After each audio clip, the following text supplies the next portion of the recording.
नमस्कार दोस्तों, creative classes में आपका स्वागत है। आज हम लोग पॉलिटिकल हिस्ट्री के अगले एपिसोड में 1853 के अधिनियम पे बात करेंगे। तो 1853 के अधिनियम से पहले हम लोग 1833 का अधिनियम देखेंगे, क्योंकि 53 का बैकग्राउंड हमको समझना होगा। तो 1833 के अधिनियम में सबसे पहला काम किया गया था कि कंपनी के व्यापारिक एकाधिकार को समाप्त कर दिया गया था और कंपनी को एक राजनीतिक सदस्य के रूप में शामिल कर लिया गया था और कंपनी को 20 साल के लिए बढ़ाया गया था। तो जब व्यापारिक एकाधिकार को 1833 में ही समाप्त कर दिया गया है, इसका मतलब है कि कंपनी का पावर धीरे धीरे कम हो रहा है और ब्रिटिश शासन धीरे धीरे स्थापित होता चला जा रहा है। Is that clear? तो जब कंपनी का शासन यहाँ स्थापित हो गया और कंपनी को 20 साल के लिए बढ़ाते हैं, तो अगला अधिनियम जो 1853 में आएगा, उसमें सबसे पहला काम होता है कि कंपनी को अब किसी भी वक्त समाप्त किया जा सकता है। कंपनी को अब समाप्त किया जा सकता है, कभी भी ब्रिटिश संसद समाप्त कर सकती है।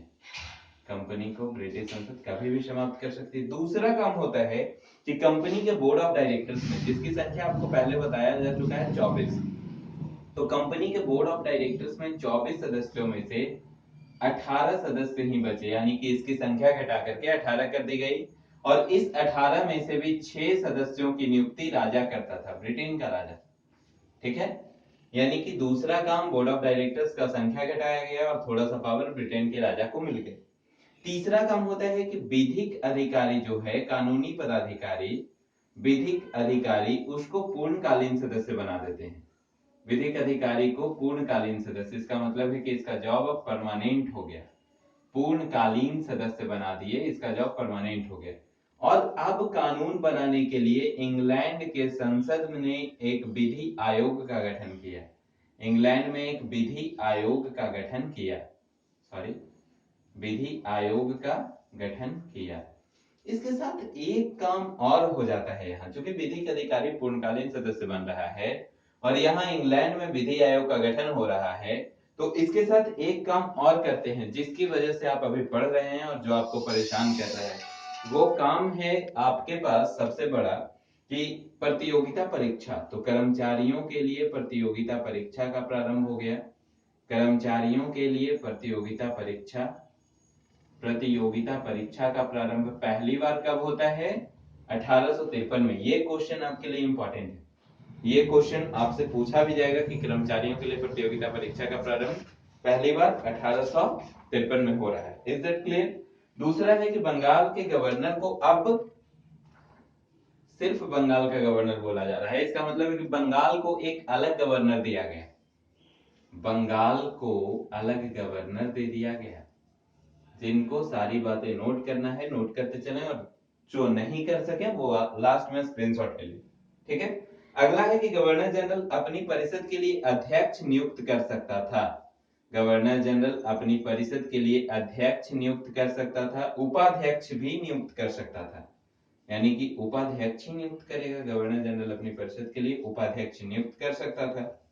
अगला है कि कार्यपालिका अब विधान बना सकती थी। पहले विधायिका विधान बना रही थी, अब कार्यपालिका को यह शक्ति दिया गया कि कार्यपालिका भी विधान बनाए। कार्यपालिका विधान बना सकती थी। और एक और सबसे इंपॉर्टेंट पॉइंट कि कार्यपालिका और विधायिका के शक्तियों को अलग कर दिया गया, यानी कि विधायी और प्रशासनिक शक्तियों को अलग अलग कर दिया गया। विधायी और प्रशासनिक शक्तियां अलग अलग हो गई। यहां से विधायी और प्रशासनिक शक्तियों को अलग अलग कर दिया गया। प्रशासनिक शक्ति अलग। Is that clear? फिर से एक बार पुनः इस पर चर्चा कर लें कि 1853 का अधिनियम, तो बैकग्राउंड इसका 1833 है। 1833 में क्या हुआ था? तो कंपनी के व्यापारिक एकाधिकार को समाप्त कर दिया गया था और कंपनी को सिर्फ राजनीतिक सदस्य बना दिया गया था तथा 20 साल के लिए कंपनी को बढ़ा दिया गया था। तो राजनीतिक सदस्य अब हो चुका है, उसका पावर कम हो चुका है। उसके पास अब पूरा फुल मैच्योरिटी का पावर नहीं है, उसका पावर कम हो चुका है। और जब उसका पावर कम हो गया है तो कंपनी को कभी भी हम समाप्त कर सकते हैं। लेकिन ये 1833 में नहीं, 1853 में आया। 1853 में पहला बात यही बोला जाता है कि कंपनी को हम कभी भी समाप्त कर सकते हैं। दूसरा, कंपनी का पावर जब हम पहले ही कम कर चुके हैं तो उसका स्टाफ भी कम कर देंगे। तो 24 से घटा करके 18 कर दिए। Is that clear? तीसरा काम करते हैं कि विधिक अधिकारी को पूर्णकालीन सदस्य बना दिए। इसका मतलब है कि जो भी कानूनी पदाधिकारी था वो परमानेंट हो गया। चौथा काम हम कर रहे हैं कि इंग्लैंड में विधि आयोग की स्थापना कर रहे हैं जो कानून बनाएगा, कानून पे बात करेगा। पांचवा काम हम कर रहे हैं कि कर्मचारियों के लिए प्रतियोगिता परीक्षा का प्रारंभ यहां से कर देते हैं। इसका मतलब है कि अब जो भी कर्मचारी हैं या जो भी व्यक्ति हैं जो इंग्लैंड में कर्मचारी का काम कर रहे हैं या भारत में ईस्ट इंडिया कंपनी के कर्मचारी हैं, वो बिना प्रतियोगिता परीक्षा के यहाँ शामिल नहीं हो सकते। तो कर्मचारियों के लिए प्रतियोगिता परीक्षा। पांचवा काम किया गया कि बंगाल को अलग गवर्नर जनरल दे दिया गया। इसको क्लियरली लिख दूं कि बंगाल को अलग गवर्नर जनरल दिया गया और अब जो गवर्नर जनरल है वो अपने लिए उपाध्यक्ष की नियुक्ति कर सकता था। ठीक है, इसके अलावा कार्यपालिका भी अब विधान बना सकती थी और विधायी और प्रशासनिक शक्तियां यहां से अलग अलग किया गया। ये पूरा का पूरा सीन, पूरा का पूरा सिनेरियो 1853 के अधिनियम पे बात हम लोगों ने करी।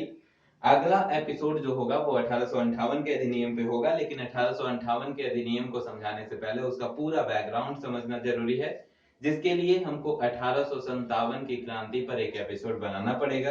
तो आप लोग बने रहे हमारे साथ और 1857 का क्रांति और उसके बाद 1858 का अधिनियम पूरी तरह आप समझ लेंगे। बहुत बहुत धन्यवाद आपका। जिनको स्क्रीनशॉट लेना है ले लीजिए जी।